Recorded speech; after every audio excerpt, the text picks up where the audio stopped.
Franchement, les Sénégalais, vous avez vraiment pas de chance, les gars.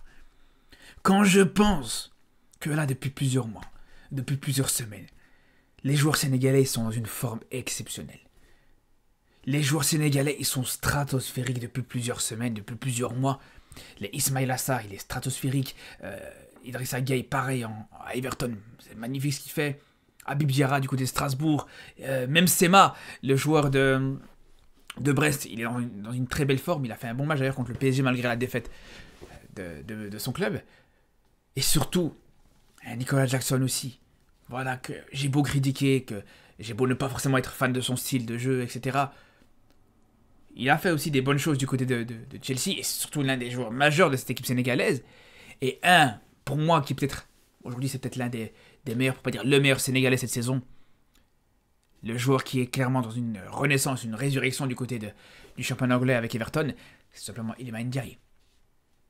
Et quand on sait que voilà, c'est tous ces joueurs-là qui sont en forme, etc., t'en perds deux à quelques semaines, à 3-4 semaines d'un match, et de deux matchs surtout, hyper importants pour cette équipe du Sénégal.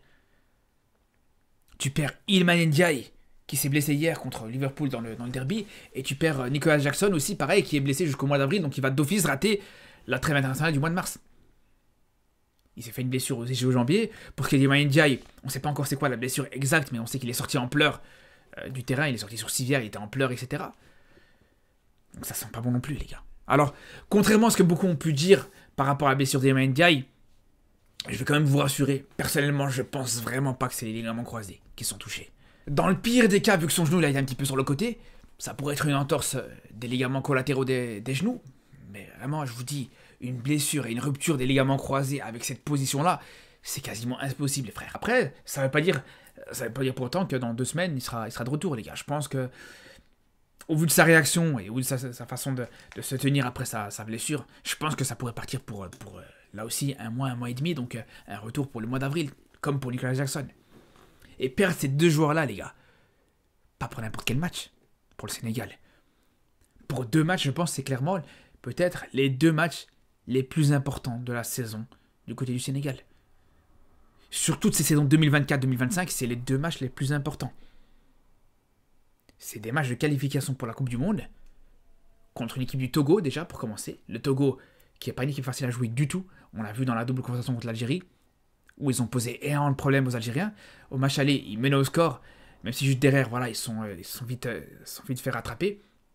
Ça n'empêche pas qu'il y avait des très bonnes choses qui étaient proposées dans le jeu des Togolais. Pareil dans ce match retour contre l'Algérie, je vous dis la vérité, les gars. Si les Togolais ils avaient juste été un petit peu plus efficaces, mais jamais de la vie de perdre ce match. Jamais de la vie, les gars. Ce qui leur a manqué dans ce match, c'était juste l'efficacité. Ils ont raté énormément d'occasions, ça faut le dire. Et malgré ça, ils te perdent ce match seulement 1-0 sur un penalty de l'Algérie, les gars.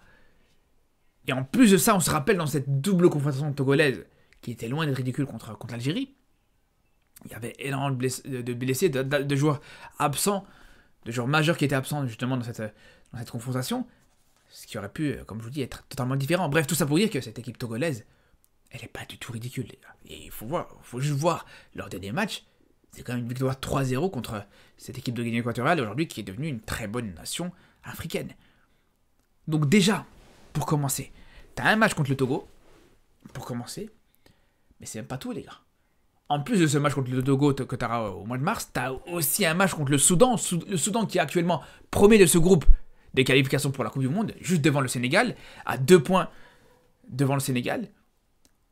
Et donc, tout ça pour dire que quand tu perds 2 joueurs majeurs comme Nicolas Jackson et comme Iliman Ndiaye, dans une confrontation pareille, 2 joueurs, comme je vous disais, qui sont hyper importants pour cette équipe sénégalaise. Déjà, comme je vous disais, juste Nicolas Jackson, pour commencer, on parle pas de n'importe quel joueur. Même si j'ai beau le critiquer, même si j'ai beau souligner son manque d'efficacité devant le but, le fait qu'il rate souvent énormément d'occasions, déjà pour commencer, les gars, ça reste l'attaquant numéro 1 actuellement de cette équipe sénégalaise. Ça reste l'attaquant titulaire. Alors, est-ce que c'était une bonne ou une mauvaise chose d'avoir fait de lui le numéro 1 en attaque de cette équipe du Sénégal? Ça, c'est une autre question, c'est pas le débat aujourd'hui. Mais tout ça pour dire que, actuellement, le fait est que c'est lui qui t'a joué tous ces derniers matchs à la pointe de l'attaque du Sénégal. Donc c'est lui qui a engrangé de l'expérience sur ces derniers matchs. C'est lui qui a créé des automatismes avec les autres coéquipiers du Sénégal. Et tout simplement, il y a aussi autre chose qu'il faut dire, s'il y a un point positif sur lequel on peut souligner par rapport à Nicolas Jackson, c'est que c'est un joueur qui apporte quand même pas mal de choses dans le jeu. C'est un joueur, c'est vrai, qui peut manquer d'efficacité devant le but, qui est très maladroit en face à face, quand il est dans la surface adverse, mais dans le jeu, il t'apporte quand même des choses intéressantes. Dans le jeu, tu peux t'appuyer sur lui, tu peux voir qu'il va participer sur des situations où il va créer des occasions, tu peux voir qu'il peut te mettre ses autres coéquipiers en valeur, et ça pour moi c'est clairement quelque chose qui pourra te manquer dans ces matchs contre le Soudan et contre le Togo. Surtout qu'il faut quand même rappeler qu'on est dans un contexte où t'as un nouveau sélectionneur qui va vraiment qui fait encore actuellement que ses débuts avec cette équipe du Sénégal. On peut même dire qu'il fait officiellement, réellement ses débuts pour le mois de mars, parce que c'est là où il a été officialisé, maintenu comme coach, et pas comme coach intérimaire. Donc là aussi, c'est encore une autre dimension, c'est une autre responsabilité pour lui. Et dans un contexte pareil, avec des matchs aussi importants, avec une responsabilité aussi importante, une pression aussi importante, un coach comme ça a absolument besoin d'avoir un maximum de joueurs qui savent quoi faire. Un maximum de joueurs qui ont déjà leur automatisme. Et là, le fait que, pour des matchs comme ça, Pape Thiaw devra directement essayer de trouver des alternatives, essayer de directement savoir pallier à des absences comme celle de Nicolas Jackson, et surtout les gars d'Iliman Ndiaye, qui, comme je vous le dis, je vous le redis, les gars, est dans une forme exceptionnelle cette saison, les gars.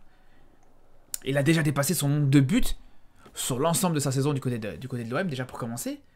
Et surtout, j'ai envie de vous dire, les gars, par rapport à Iliman Ndiaye, la saison qu'il est en train de faire, l'efficacité qu'il est en train de montrer, le fait qu'il a marqué énormément de buts cette saison, il a marqué 6 buts cette saison en Première Ligue, alors qu'il joue à Everton, les frères. Il n'est pas forcément aussi bien entouré que des joueurs qui jouent, je sais pas moi, du côté de Liverpool, du côté d'Arsenal ou d'autres clubs. Et d'ailleurs, il a même eu la possibilité de marquer contre City, et il te marque souvent même des très beaux buts. Je vous dis, c'est pas celui qui va marquer le plus de buts, mais quand il marque des buts exceptionnels. Son apport dans le jeu aussi, du côté d'Iliman Ndiaye, c'est stratosphérique. Sa capacité à pouvoir percuter, à pouvoir ramener du dynamisme dans le jeu, à pouvoir dribbler, à pouvoir te mettre le feu dans certaines défenses adverses. Là aussi, comme je vous dis, dans un contexte comme ça, avec des matchs aussi importants, avec un contexte aussi compliqué, etc., ça va vraiment, vraiment manquer à cette équipe sénégalaise. Et c'est dommage parce que voilà, je le disais plusieurs fois sur ces derniers mois, j'en ai parlé sur TikTok par exemple, où je soulignais à quel point les Sénégalais étaient dans une forme olympique. Beaucoup de joueurs sénégalais étaient dans une très bonne forme. En plus, ce qui est vraiment dommage d'ailleurs par rapport à un match comme ça, c'est que tu vas même perdre cette doublette au milieu de terrain avec Idrissa Gueye et Iliman Ndiaye.